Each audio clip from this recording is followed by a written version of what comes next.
Si un forastero absoluto llegara de repente a una ciudad cualquiera, a ver, sin equipaje, sin pasado, y empezara a arreglarle la vida a la gente, sin pedir absolutamente nada a cambio, la primera reacción general sería pensar que es un santo o llamar a la policía para investigar qué está tramando de verdad.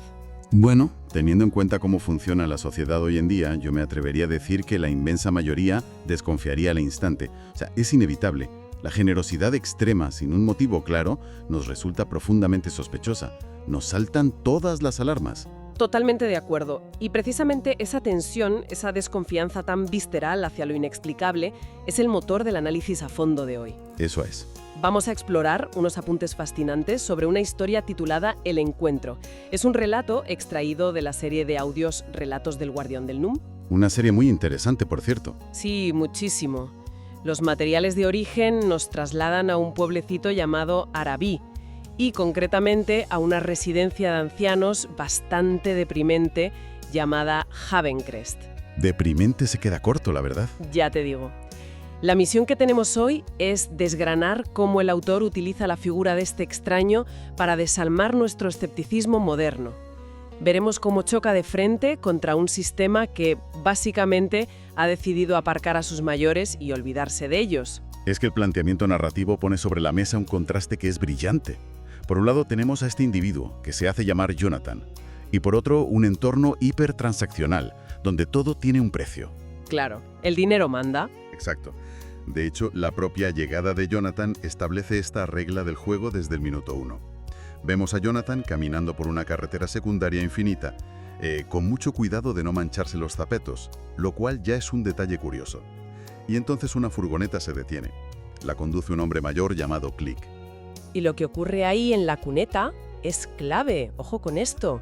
Click se detiene, pero antes de que Jonathan pueda subir, le exige $10 por llevarle. Su argumento es de una crudeza brutal. Le dice algo así como que en este mundo nada es gratis. Una declaración de principios total. Pero fíjate en la ironía de esa exigencia. La furgoneta avanza unos metros y el motor muere por completo. Madre mía. Tal cual. Sale humo, Click se desespera, se rinde, y es justo en ese momento cuando el forastero rompe las reglas de esa economía que Click le acababa de imponer. Jonathan no saca herramientas, no negocia un precio nuevo, nada. Simplemente mete los brazos bajo el capó medio minuto, ¿verdad? Y eso es. Hace un ajuste imperceptible, el motor ruge de nuevo y no le pide ni un solo céntimo a cambio. Lo descoloca por completo. Click se siente pues casi obligado moralmente a llevarle a Arabio. Y la frase que Jonathan le deja al despedirse es una maravilla. Le dice que la furgoneta es como todo, que si la trata bien, le responderá. Una frase que tiene mucha miga. Exacto, porque no está hablando solo del vehículo, está anticipando, punto por punto, lo que va a hacer con los residentes del asilo Havencrest. Sin lugar a dudas. Y el contraste al entrar en Havencrest es demoledor. La obra nos describe un ambiente que huele a abandono institucionalizado puro y duro. Qué tristeza de verdad. Muchísima. Hay ancianos esparcidos por los sillones, sin interactuar entre ellos, sumidos en una apatía absoluta. El único sonido es un reloj de pared marcando un tiempo que ya no significa absolutamente nada para ellos. Y para entender por qué el ambiente es así, tenemos que fijarnos en el gerente, el señor Haskin. El autor utiliza este personaje para encarnar una visión puramente administrativa y clínica del cuidado. Sí, una visión muy fría. Demasiado. Hay un momento donde la señorita Leslie Gordon, que es una trabajadora de allí, intenta sugerir actividades para los residentes, y Haskin la corta en seco. Le recuerda que la política de la empresa es dar cama y comida. Ya está. Es que su prioridad no es la calidad de vida. Su obsesión es evitar cualquier tipo de demanda legal, lo cual nos plantea un dilema muy interesante sobre cómo estructuramos el cuidado en nuestra sociedad. Claro, al intentar eliminar cualquier riesgo físico, también eliminas la vida misma. Exactamente. Haskin elimina cualquier posibilidad de estímulo vital. El riesgo, la actividad, el movimiento, todo eso es parte de estar vivo. Al sobreprotegerlos de esa manera y anular sus voluntades, los están matando en vida. Yo cuando leía los apuntes, la imagen que me venía a la cabeza sobre el asilo era la de un reloj de cuerda oxidado. Ah, qué buena metáfora. Sí, uno de esos relojes pesados que llevan años en una estantería cogiendo polvo. Los engranajes están ahí dentro, pero bloqueados por la falta de uso. Y llega Jonathan, pero no como el típico relojero profesional con pinzas microscópicas y un manual. Él no hace un presupuesto de reparación, desde luego. ¿Qué va? Su método es la disrupción total. Coge ese reloj oxidado, lo agita con fuerza, pero con cariño, y de repente, por puro impacto, las manecillas vuelven a moverse. Es una imagen muy acertada, porque lo que hace Jonathan en su primer día es, desde el punto de vista del gerente Haskin, una negligencia temible. Jonathan consigue el trabajo de mantenimiento ofreciendo trabajar un mes gratis. Otra vez rompiendo la regla del dinero. Exacto, rompe la transacción económica. Y su primera gran acción no es ir a arreglar cañerías o cambiar bombillas, es sacar a todos los ancianos, algunos con problemas de movilidad bastante severos, a trabajar en el jardín de la entrada. Es que les da tijeras de podar a personas que apenas pueden caminar. Pone a pintar taburetes a residentes que llevan meses sin salir de sus habitaciones. Una locura, para los protocolos del asilo. Total. Conoce a la señora Wixelter, crudiciengrada, quejándose de una hija que la abandonó para irse a Europa, y a la señora Matty, que tiene tales problemas de aislamiento y sordera que confunde el argumento de una serie de televisión con que alguien ha muerto de verdad en el pasillo. Sí, la desconexión con la realidad es brutal en ese lugar. Pues Jonathan agarra a todas estas personas tan desconectadas y las pone a mancharse las manos de tierra, literalmente. Y el mecanismo detrás de todo esto es profundamente psicológico. La jardinería en esta historia no es un simple pasatiempo para pasar el rato. Es un acto de creación. Les devuelve un propósito, ¿no? Claro. Les está devolviendo la agencia sobre su propio entorno.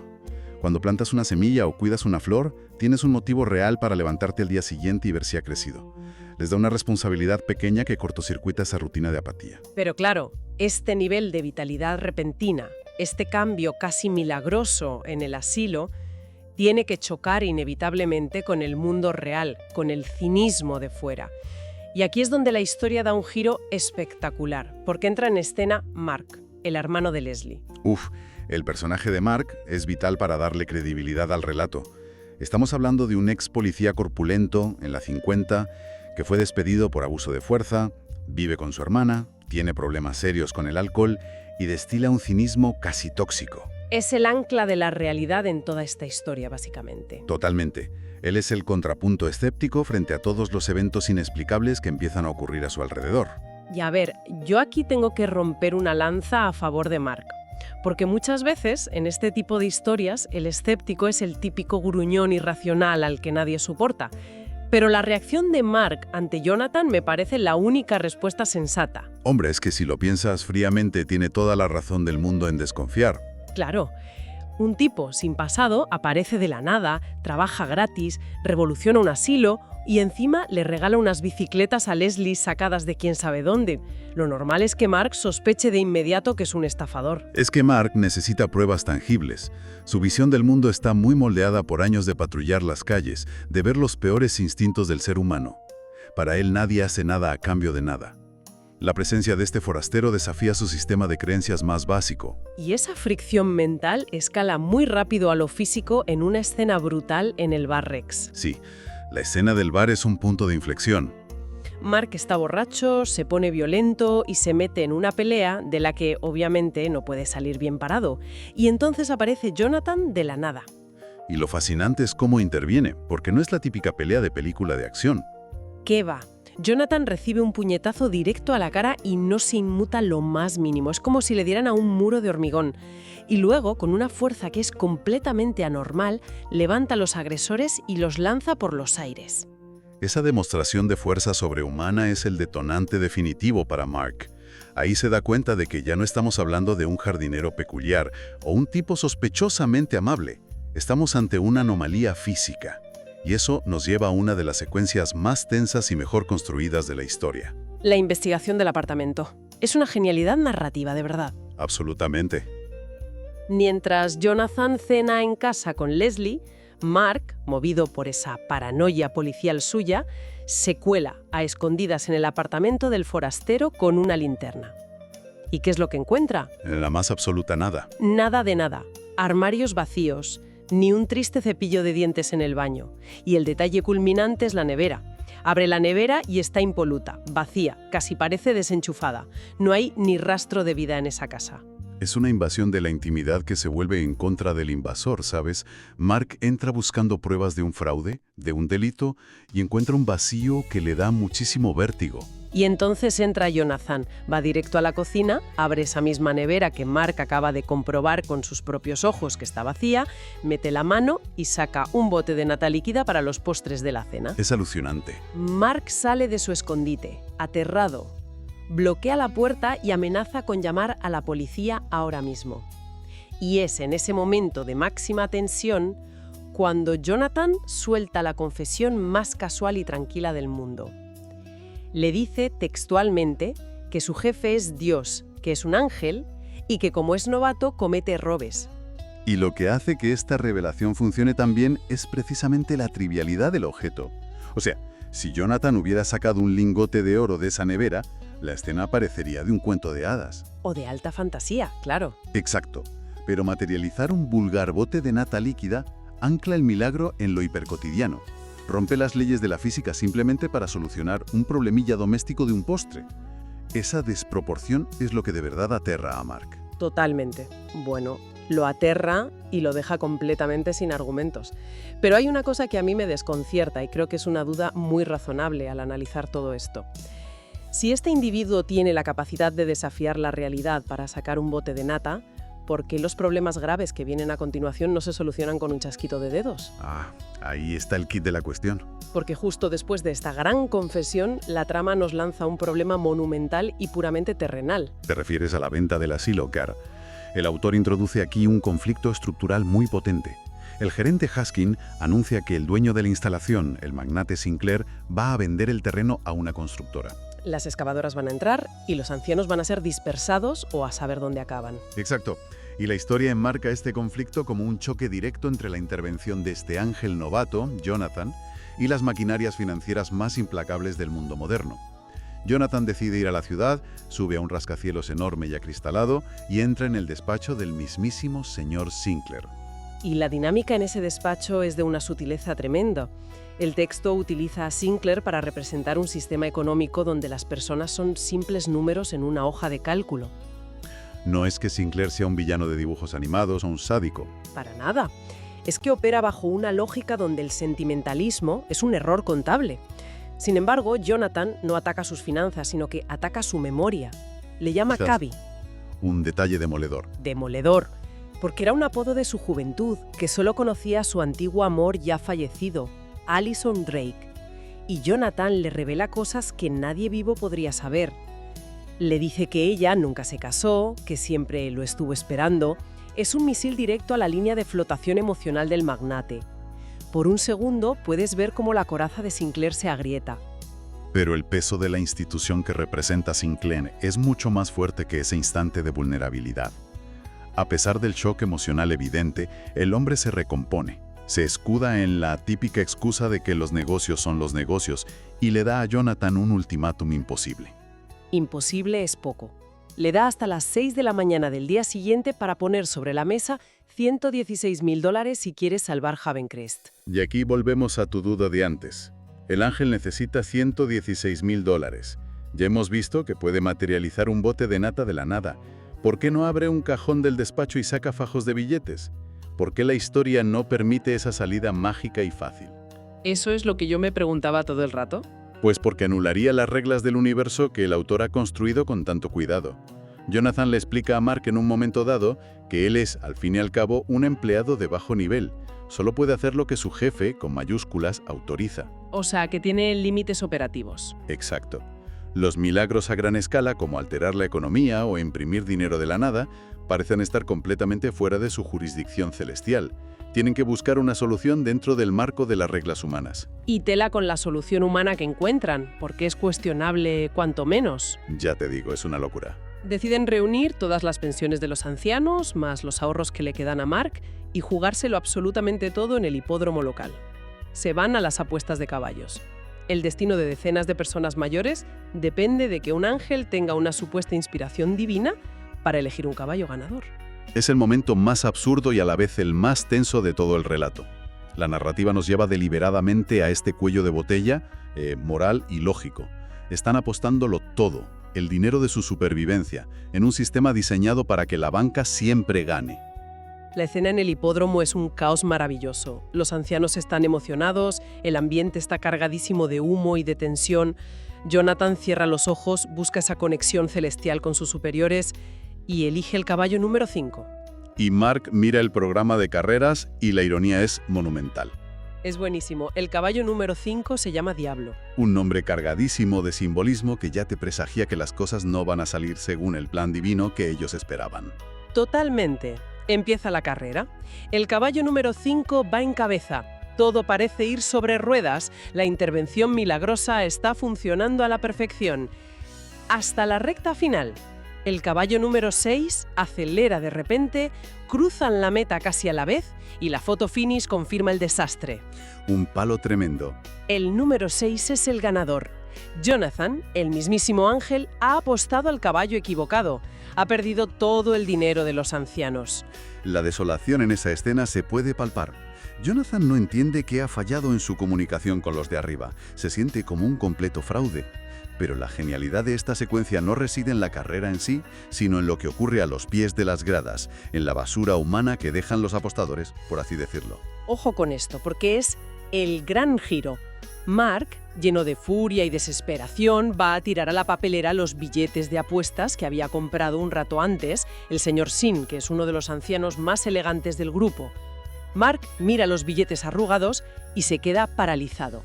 En los resguardos no pone número 5. Pone número 6. Pone número 6. El señor Sin tenía los billetes del caballo ganador. Y el mecanismo de cómo ocurre este giro es fascinante. Cuando el señor Sin fue a la ventanilla a comprar los billetes para todo el grupo, estaba rezando con los ojos cerrados, muy concentrado. Sí, rezando por un milagro, supongo. Claro, pues esa abstracción, esa imagen del anciano rezando, provocó que el empleado humano de la taquilla se despistara, se equivocara al teclear y le imprimiera los billetes del caballo número 6 en lugar del 5. Lo que nos obliga a plantearnos una cosa muy profunda. ¿Fue realmente un error del ángel al elegir el caballo? ¿O la verdadera lección de la historia es que el milagro nunca iba a ser una línea recta y limpia? La estructura del relato sugiere exactamente eso último. Si el ángel hubiera acertado el caballo ganador de forma impecable, la moraleja sería súper simple. Sería algo así como que una fuerza externa mágica te soluciona la vida si tienes fe. Muy de cuento infantil. Exacto. Pero al involucrar el error burocrático de un empleado de ventanilla estresado y el ensimismamiento de un anciano rezando, el mensaje cambia por completo. Nos sugiere que las fuerzas extraordinarias necesitan de la imperfección y la torpeza humana para materializarse. El caos humano es el vehículo del milagro. Me parece una forma brillante de resolverlo. Con ese dinero inesperado, el asilo se salva y además de una manera muy poética, porque son los propios residentes quienes compran la propiedad con las ganancias. Dejan de ser inquilinos y pasan a ser los dueños. Eso es.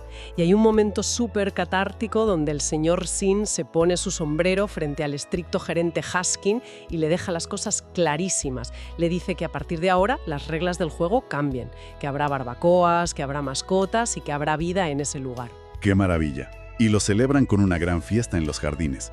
La imagen de la señora Wixelter, que al principio del relato estaba amargada y encerrada en su cuarto esperando la muerte, bailando incansablemente con el señor Sin, es la confirmación visual de que el reloj oxidado del que hablabas antes vuelve a dar la hora con precisión. Pero claro, en las narrativas que involucran intervenciones divinas o mágicas de este tipo, el clímax feliz siempre tiene un peaje que pagar. Mientras todos celebran y ríen, Mark busca a Jonathan y lo encuentra apartado, muy serio, con su mochila colgada al hombro, listo para irse. Es que Jonathan le confiesa que acaba de recibir nuevas instrucciones de arriba. Su misión en Arabia ha terminado y debe marcharse inmediatamente. Es la tragedia inherente a este arquetipo del salvador errante. No puede echar raíces en ningún sitio. Claro. Jonathan admite que esta es la parte más dura de su trabajo, encariñarse con los humanos, sabiendo perfectamente que su estancia es temporal. Y por eso toma la dura decisión de irse sin despedirse de Leslie. Una decisión que al principio parece súper cruel, pero que tiene un propósito narrativo muy claro. Él le pide a Mark que deje de sobreproteger a su hermana. Le hace ver que Leslie ha paralizado su propia vida para cuidar de los demonios de él, de su alcoholismo, y que ya es hora de dejarla volar libre. Lo cual se materializa casi de inmediato en la historia. Leslie, desesperada por la desaparición repentina de Jonathan, Corre hacia su apartamento a buscarlo. Pero quien abre la puerta no es el ángel. Es un chico normal y corriente. Sí, un hombre común, alto, de aspecto amable, que se presenta como Gary Johnson, el nuevo inquilino del apartamento. Y la reacción de Leslie en esa escena lo dice todo. A pesar de la tristeza tan evidente por la marcha de Jonathan, le sonríe a este nuevo vecino. Es como si la historia nos estuviera diciendo que el trabajo real de Jonathan no era quedarse con ella para siempre, sino limpiar el terreno. Arreglar el entorno tóxico. Eso es. Arreglarlo para que las personas normales pudieran tener segundas oportunidades reales con otras personas normales. Un mensaje precioso, que además nos enlaza directamente con el arco de transformación más drástico de toda la obra, que es la decisión final de Mark. Buah, es que recordemos de dónde viene Mark. De decir que el mundo apesta, de hundirse en el alcohol por su despido de la policía, de sospechar de cualquier mínimo acto de bondad. Estaba en el pozo absoluto. Sí. Pero tras presenciar todo esto, toma las llaves de su coche y sale a toda prisa hacia la carretera infinita del principio. Alcanza a Jonathan, que está caminando por la cuneta haciendo autostop. Mark detiene el coche y le lanza una propuesta impensable para el hombre cínico que era al principio. Le dice que quiere irse con él, que quiere ayudar a otra gente. Mark ha pasado de exigir pruebas tangibles y antecedentes penales a ofrecerse como voluntario en una cruzada invisible basada únicamente en la fe pura. Está buscando activamente su propia redención. Pero la respuesta que le da la narrativa es muy sutil. Sí, no le dice que sí sin más. Jonathan le sonríe con afecto, pero le aclara que la contratación de nuevo personal no es competencia suya, sino que eso es cosa de su jefe. Y es en ese preciso instante cuando la historia cierra el círculo de una manera magistral. El motor del coche de Mark, de repente, hace un ruido espantoso, suelta una nube de humo negro y muere en el acto. Una avería idéntica a la de la furgoneta de Click en la primera escena de todas. Es poesía narrativa pura, y Jonathan, en lugar de arreglarlo al instante con un milagro o con sus poderes, simplemente mira hacia el cielo azul, sonríe, porque entiende el mensaje que le mandan sus superiores, y se acerca lentamente al capó para ponerse manos a la obra con herramientas normales. Porque no es solo un coche averiado, ¿verdad? Es el rito de iniciación de Mark. Exacto. El vehículo se rompe a propósito para obligarles a detenerse, para forjar ese nuevo camino juntos, paso a paso, como humanos. Es un cierre absolutamente brillante. Y si damos un paso atrás y miramos todos los engranajes de estos apuntes que hemos estado analizando, vemos cómo el autor utiliza elementos sobrenaturales, fuerzas sobrehumanas, ángeles sin equipaje, errores cósmicos en taquillas de apuestas, todo eso no para escribir una simple historia de fantasía, sino para diseccionar problemas muy, muy reales. Problemas que nos tocan de cerca a todos. Que domina nuestra era. La historia utiliza lo extraordinario para iluminar las deficiencias de lo ordinario. La figura del ángel, al final del día, es solo un catalizador. Es una excusa que obliga a los personajes a enfrentarse a sus propias barreras, ya sean los protocolos tan estrictos de un asilo o los traumas personales profundos de un ex policía. Para ir cerrando, y para que quien nos escuche se lleve algo a lo que darle vueltas hoy por su cuenta, hemos pasado todo este rato desgranando milagros espectaculares y giros imposibles. Pero pensadlo un momento. ¿Y si el verdadero milagro de esta historia, el salto de fe más grande y el más difícil de replicar en nuestro mundo real, no fue sacar nata de una nevera vacía ni ganar una carrera por un error administrativo?